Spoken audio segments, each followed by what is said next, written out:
सुप्रभात प्रिय विद्यार्थियों, आप सब कैसे हो। उम्मीद करती हूँ कि आप सब स्वस्थ होंगे और आपके स्वास्थ्य की मंगल कामना मैं ईश्वर से करती हूँ। प्यारे बच्चों, आज हम इस कक्षा में हिंदी की पूरक पाठ्य पुस्तक भारत की खोज पाठ 3 सिंधु घाटी की सभ्यता के भाग 2 को करेंगे। पिछली कक्षा में हमने पाठ 3 के ही भाग 1 को किया था और समझा था। आइए आज भाग 2 का अध्ययन करें और समझें। इसका पहला भाग है प्राचीनतम अभिलेख, धर्म ग्रंथ और पुराण। पीछे हमने सिंधु घाटी सभ्यता, आर्यों का आना पढ़ा। आज हम पढ़ते हैं प्राचीनतम अभिलेख, धर्म ग्रंथ और पुराण। आप अपनी पुस्तक खोलें और इसका साथ साथ अध्ययन करें। आइए देखते हैं इसके बारे में क्या कहा गया, हम सब जानें। सिंधु घाटी सभ्यता की खोज से पहले यह समझा जाता था कि हमारे पास भारतीय संस्कृति का सबसे पुराना इतिहास वेद है। सिंधु घाटी की जब सभ्यता की खोज हुई उससे पहले यह समझा जाता था कि जो भारतीय संस्कृति है उसका सबसे पुराना सबसे पहला इतिहास क्या है, वेद है। वैदिक युग के काल समय को कहा गया है। निर्धारण अर्थात तय करना के बारे में बहुत मतभेद रहा है। मतभेद मतलब जो एक राय न हो, जिनके आपस में एक विचार न मिले। यूरोपीय विद्वान प्राय इसका समय बहुत बाद में मानते हैं और भारतीय विद्वान पहले। आजकल अधिकांश का अर्थ है अधिकतर विद्वान ऋग्वेद की ऋचाओं का समय ईसा पूर्व 1500 मानते हैं, पर मोहनजोदड़ो की खुदाई के बाद से इन आरंभिक भारतीय धर्म ग्रंथों को और पुराना साबित करने की प्रवृत्ति बढ़ गई है। धर्म ग्रंथों को और पुराना साबित करने की जो प्रवृत्ति है, जो उनके मन का जो झुकाव है वो बढ़ गया है। वस्तुतः यह हमारे पास मनुष्य के दिमाग की प्राचीनतम उपलब्ध रचना है। उपलब्ध अर्थात प्राप्त हुई रचना है। मैक्स मूलर ने इसे आर्य मानव के द्वारा कहा गया पहला शब्द कहा है। भारत की समृद्ध भूमि पर प्रवेश करने के समय आर्य अपने साथ उसी कुल के विचारों को लेकर आए थे। कुल अर्थात परिवार, उसी परिवार के विचारों को लेकर आए थे जिससे ईरान में अवेस्ता की रचना हुई थी। भारत की धरती पर उन्होंने उन्हीं विचारों का पलवन किया। पलवन मीन्स बढ़ावा देना। उन्हीं विचारों को बढ़ावा दिया। वेदों और अवेस्ता की भाषा में भी अद्भुत साम्य है। अद्भुत अर्थात अनोखा या विचित्र समानता है। साम्य का अर्थ है समानता। कहा गया है कि वेद भारत के अपने महाकाव्यों की संस्कृति की अपेक्षा अवेस्ता के अधिक निकट हैं। अपेक्षा उदासीनता और निकट पास। आगे देखते हैं वेद के बारे में। आइए वेद के बारे में जानें। बहुत से हिंदू वेदों को प्रकाशित धर्म ग्रंथ मानते हैं। उनका असली महत्व इस बात का उद्घाटन अर्थात शुभारंभ करने के कारण है कि विचारों की आरंभिक अवस्था स्थिति में मानव मस्तिष्क ने कैसे अपने को व्यक्त किया था। वह मस्तिष्क सचमुच कितना अद्भुत था, अद्भुत विचित्र था। वेद की उत्पत्ति विद धातु से हुई है, जिसका अर्थ है जानना। अतः वेद का सीधा साधा अर्थ है अपने समय के ज्ञान का संग्रह, अपने समय के ज्ञान को इकट्ठा करना। उनमें न मूर्ति पूजा है न देव मंदिर। वैदिक युग के आर्यों में जीवन के प्रति इतनी उमंग थी, उमंग अर्थात उत्साह था, कि उन्होंने आत्मा पर बहुत कम ध्यान दिया। वे मृत्यु के बाद किसी प्रकार की अस्तित्व में बहुत स्पष्ट ढंग से विश्वास करते थे। अस्तित्व मीन्स उपस्थिति में स्पष्ट ढंग से भरोसा करते थे। पहला वेद यानी ऋग्वेद, जो पहला वेद था वो कौन सा था? ऋग्वेद। शायद मानव जाति की पहली पुस्तक है। इसमें हमें मानव मन के सबसे आरंभिक उद्गार मिलते हैं। उद्गार मीन्स मन के भाव, मानव के जो शुरू के मन के जो भाव थे वो मिलते हैं। काव्य प्रवाह मिलता है और प्रकृति के सौंदर्य और रहस्य के प्रति हर्षोन्माद मीन्स हर्ष का उन्माद मिलता है। इसके अलावा, इसके अतिरिक्त हमें मनुष्य के उन साहसिक कारनामों का रिकॉर्ड मिलता है। जब वो साहसिक कार्य करते थे उस समय में, तो उन्होंने जिस तरीके से साहसिक कार्य किए वो सब रिकॉर्ड हमें मिलता है, जो लंबे समय पहले किए गए। यहीं से भारत ने एक ऐसी तलाश आरंभ की जो उसके बाद कभी समाप्त नहीं हुई।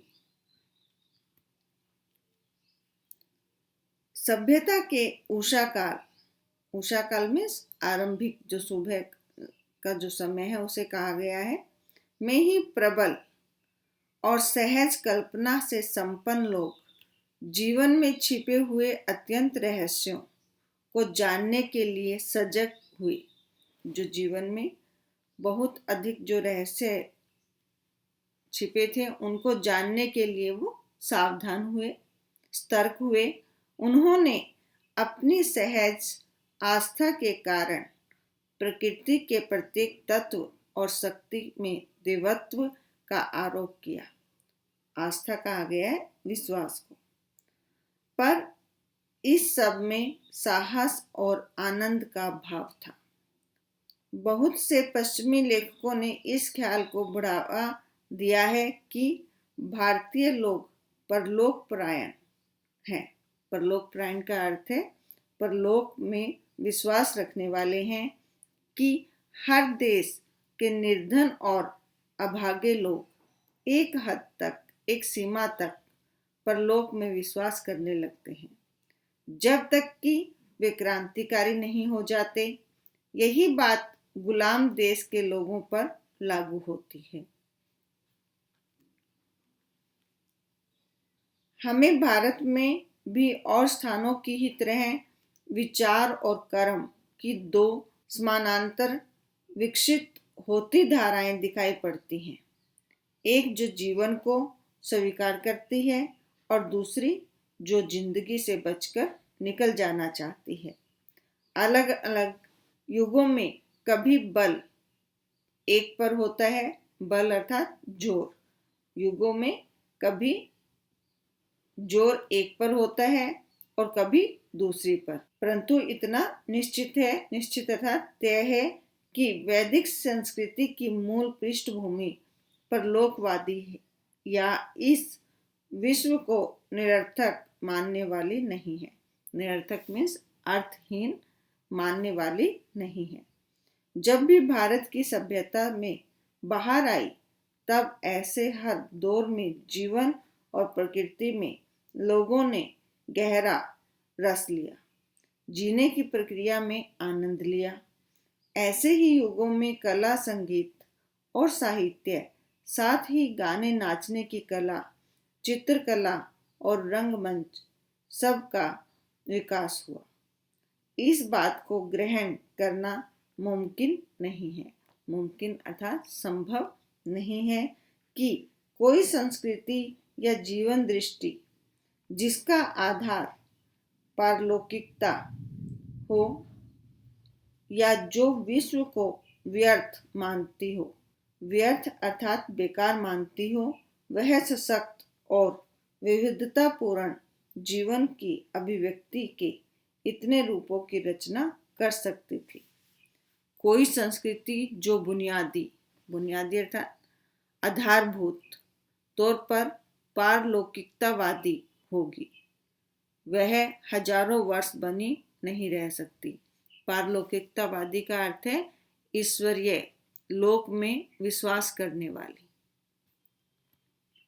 आइए अब अगले भाग को देखें, जो है भारतीय संस्कृति की निरंतरता। आइए देखते हैं इसमें क्या हमें बताया गया है। आइए सब पढ़ें और समझें। हमें आरंभ में ही एक ऐसी सभ्यता और संस्कृति की शुरुआत दिखाई पड़ती है जो तमाम सभी परिवर्तनों के बावजूद आज भी बनी हुई है। इसी समय मूल आदर्श आकार ग्रहण करने लगते हैं और साहित्य और दर्शन, कला और नाटक तथा जीवन के और तमाम सभी क्रियाकलाप इन आदर्शों और विश्व दृष्टि के अनुकूल चलने लगते हैं। इसी समय उस विशिष्टतावाद और छुआछूत की प्रवृत्ति का आरंभ दिखाई पड़ता है। विशिष्टतावाद कहा जाता है विशेष मानने की प्रवृत्ति, जो बाद में बढ़ते बढ़ते असह्य हो जाती है। असह्य का अर्थ है जो सहा न जा सके, सहन न कर सके। यही प्रवृत्ति आधुनिक युग की जाति व्यवस्था है। यह व्यवस्था एक खास युग की परिस्थिति के लिए बनाई गई है। खास अर्थात विशेष युग की परिस्थिति के लिए बनाई गई है। इसका उद्देश्य था उस समय की समाज व्यवस्था को मजबूत बनाना और उसे शक्ति और संतुलन प्रदान करना, किंतु बाद में यह उसी समाज व्यवस्था और मानव मन के लिए कारागृही बन गई। कारागृही का अर्थ होता है जेल। वही क्या है, वही उसी समाज व्यवस्था और मानव मन के लिए क्या हो गई, वो जेल बन गई।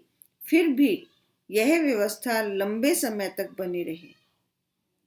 उस ढांचे के भीतर बंधे रहते हुए भी सभी दिशाओं में विकास करने की मूल प्रेरणा इतनी प्राणवान थी, प्राणवान अर्थात सजीव थी, कि उसका प्रसार, उसका फैलाव सारे भारत में और उससे आगे बढ़कर पूर्वी समुद्रों तक हुआ।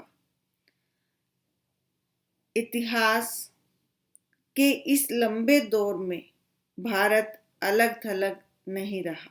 ईरानियों और यूनानियों से, चीनी और मध्य एशियाई तथा अन्य लोगों से उसका संपर्क बराबर बना रहा। उनका आपस में तालमेल लगातार बना रहा।